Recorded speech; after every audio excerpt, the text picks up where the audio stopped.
Marcos 14, o versículo 42.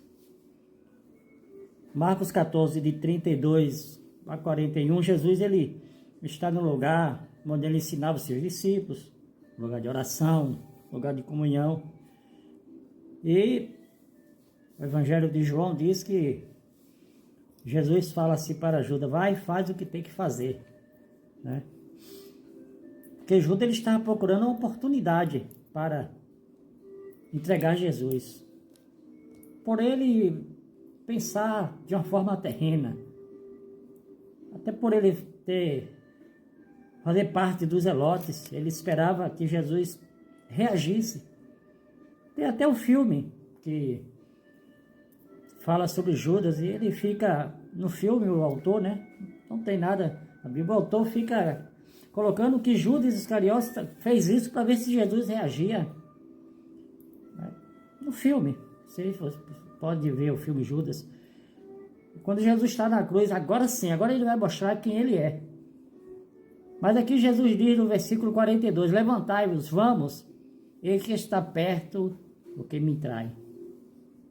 Versículo 43, e logo falando ele ainda, veio Judas, que era um dos 12, da parte dos principais dos sacerdotes, e dos escribas, e dos anciãos, e com ele uma grande multidão com espada e farrapos. Então Judas, ele conhecia, ele sabia, ele tinha costume de estar com seus discípulos. Então depois que Jesus celebrou a Páscoa, eles tendo cantado o hino, Jesus foi para o Getsêmani. E Judas provavelmente foi lá avisar os sumos sacerdotes, os escribas sacerdotes, os escribas, né, os anciões. Olha, já sei onde Jesus está ali, vocês podem ir.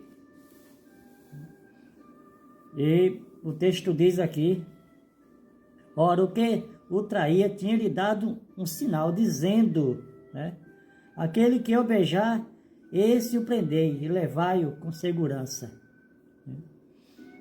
Que é uma forma de destaque. Também era uma forma de uma saudação muito antiga. Ainda tem vários países, a saudação é um ósculo, né? O apóstolo Paulo usa no termo de igreja o ósculo. Para nós aqui é algo estranho, o homem está dando um beijo na face do outro, mas para os países orientais é normal, uma saudação, um cumprimento. Mas aqui ele usou isso para identificar Jesus, para mostrar quem era Jesus. E o mais interessante aqui é que Judas, ele chega ali, eu acho que quando os outros discípulos viram, ficaram sossegados, ficaram tranquilos, porque disseram, é Judas, é um dos discípulos que está vindo. E veja só que era um homem só, mas por que uma multidão de pessoas, com pedaços de pau, com espada, com a guarda do templo, né? E Judas sabia. E logo que chegou, aproximou-se dele e disse-lhe, Rabim, Rabim, e o beijou, que quer dizer mestre.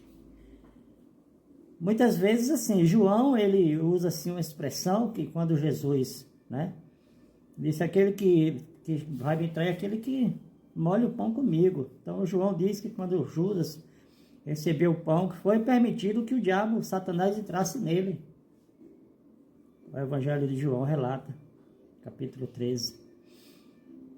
Mas aqui, independente de ter sido senão, Judas, ele traiu a confiança dos demais discípulos também. Judas entregou Jesus, traiu a Jesus, negou a Jesus por questões pessoais. E ele chega ali e ainda chama Jesus de mestre. Os discípulos estavam no lugar seguro.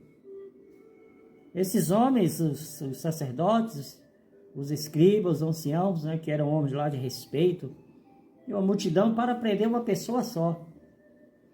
Porque na realidade eles tinham medo de Jesus. Eles tinham medo dos discípulos de Jesus. Era comum naquela época andar armado, andar, né, com espada, com punhal, com algo, para se defender. Era uma coisa normal. Mas Jesus, ele nunca pediu para seus discípulos fazer isso aí. E Jesus, depois que passa por esse momento de agonia, um período de oração, estava ali, chega Judas Iscariotes para trair. Então, muitas vezes, o evangelho hoje, as pessoas estão traindo Jesus quase da mesma forma que Judas. Porque as pessoas querem um Jesus que livre elas dos seus problemas. As pessoas querem, às vezes pensam até mesmo como Judas, não, Jesus agora vai resolver meu problema financeiro, meu problema no casamento, meu problema com meu filho. Mas o maior problema, Jesus ele está aqui passando por isso, porque o maior problema que nós temos é a certeza para onde você vai, ou a certeza para onde vamos viver a eternidade. E Jesus ele fez isso para dizer para você, né? Eu vos dou a vida eterna, mas é preciso você seguir a Cristo, como Ele manda, não como a religião determina.